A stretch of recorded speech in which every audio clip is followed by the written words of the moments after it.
Sorry, give me a sec. I'm looking at something.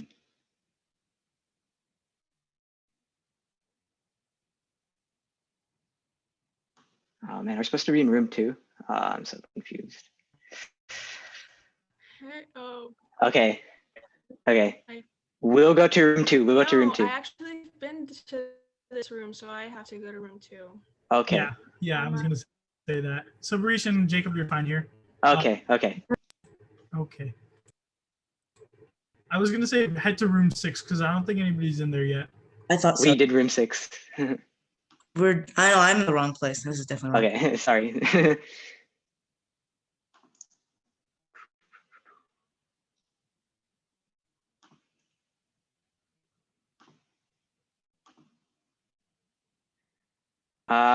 So our presentation is on male birth control and contraception.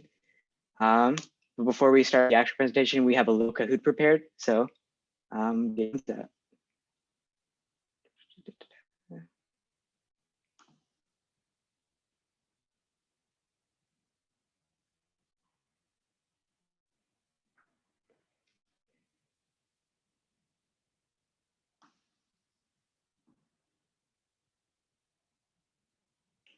Are there only 2 other people in this breakout room? Yeah. Only 2. Okay.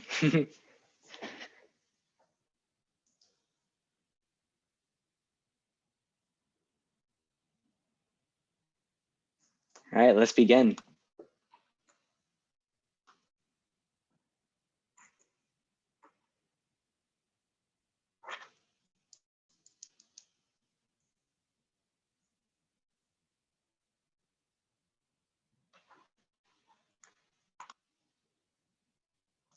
Yep, there are 5, 4 to be exact, 3 if you don't count another one, which probably shouldn't be counted.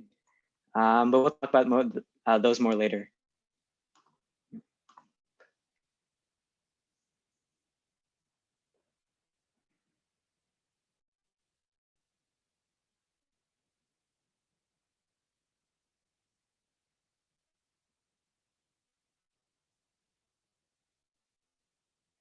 Yep, condoms are only 83% effective in actual use, meaning they consider like putting on the using the condom like effectively, or like it includes like people not using the condom effectively and stuff.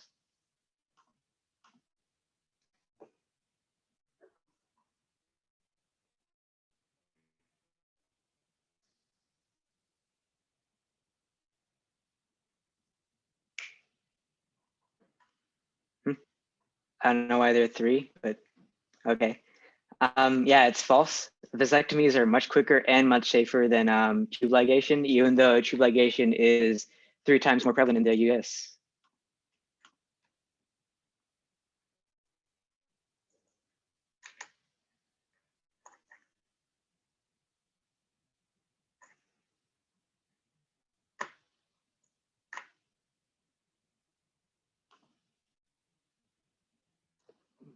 Okay, I don't know why there are 3 people or something. But yeah, there are no FDA approved pill or drug-based male contraceptives.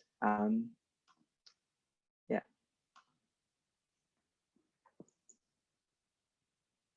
And keep in mind, the first female hormonal contraceptives were released in the 1950s.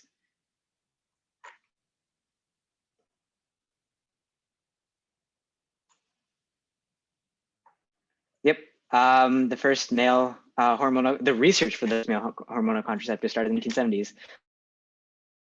But there are still no effective ones or no FDA approved ones. And final question.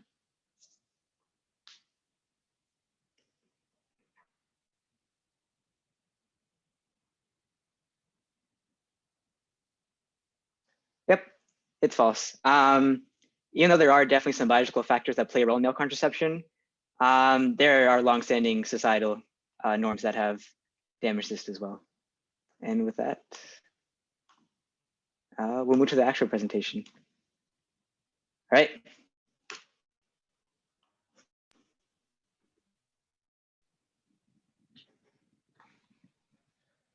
Hello, everybody. We're going to be talking about the history of the male birth control around the globe. So one of the first examples is from Dioscorides. who's a Greek physician, pharmacologist, and the author of the Materia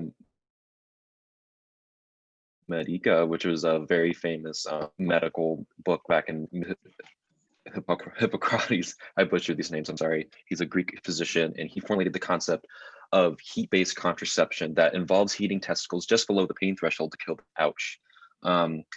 Another example is Sushruta, who is an Indian physician, commonly used the neem tree in Ayurvedic medicine for its sterilizing effects. And the last example is in medieval Persia, they would use extract from cotton from Gossypium herbaceum, that species, and it was commonly used as a male contraceptive, but it would often cause permanent infertility in roughly 10 to 20% of users.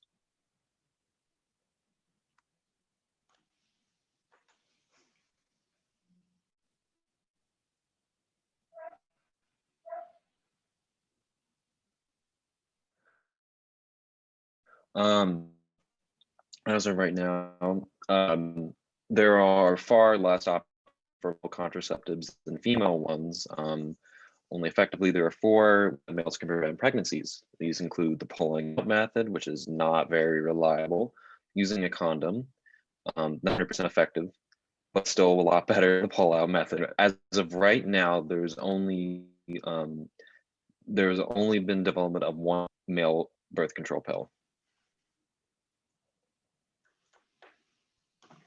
All right, so you only saw 4 male contraceptives as well. I'm sure you know there are a lot of female contraceptives.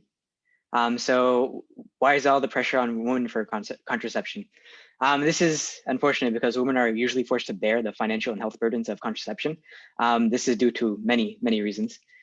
First is the stigma. First, I'm going to discuss the stigma against male contraception by males. So men might drop male contraceptives due to their adverse side effects, which include like acne and mood swings, which is kind of ironic and hypocritical because women kind of experience the same thing through their contraceptives. And there's also the fact that most male hormonal treatments are focused on like injection based, so that can drive people away as well. Also, healthy men don't suffer the same physical risk of pregnancy as women, so they're less keen to consider contraceptives. Not a kind way to think about it, but it plays a role. There's also a biological factor that plays a role, and the fact that men are constantly producing sperm makes it hard to engineer a reliable, long-acting, reversible contraceptive known as LARCs. But there's also societal actions that have unjust societal actions that have caused this focus on women. So bans on contraceptives and laws that limit their availability, which took place mostly in the 19th century, may affect women way more than men. And the contraceptive industry has targeted women historically. And because of this, company funding for research on contraception has been female focused, leading to a lack of research on male contraception. You saw that in the 1950s, but research for the first hormonal male contraception only started in the 1970s. And gender norms also play a major role. Women are just expected to take the initiative on birth control. So what needs to be done? First, there needs to be more research involved in birth control and contraception for men, but there also has to be a focus in shifting the gender norms to like shared contraceptive responsibility.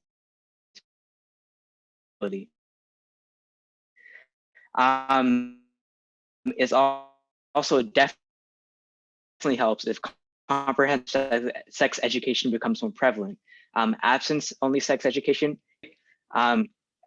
comprehensive sex education actually decreased in the year. 70% of males think there should be a greater focus on male contraception, and up to 83% of males are also open to trying like new hormone-based treatments. And the next slide, we just have discussion questions. First off, we don't have much time, but is there anything you guys found interesting or surprising? Okay, so I knew that there weren't a lot of like male contraceptions in general, but I didn't expect it to be like that little, but yeah, I don't know. I just kind of found that very shocking.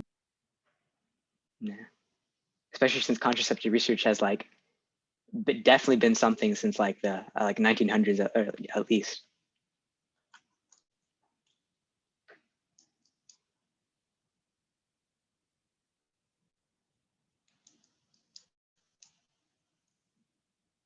Any other thoughts on the other questions?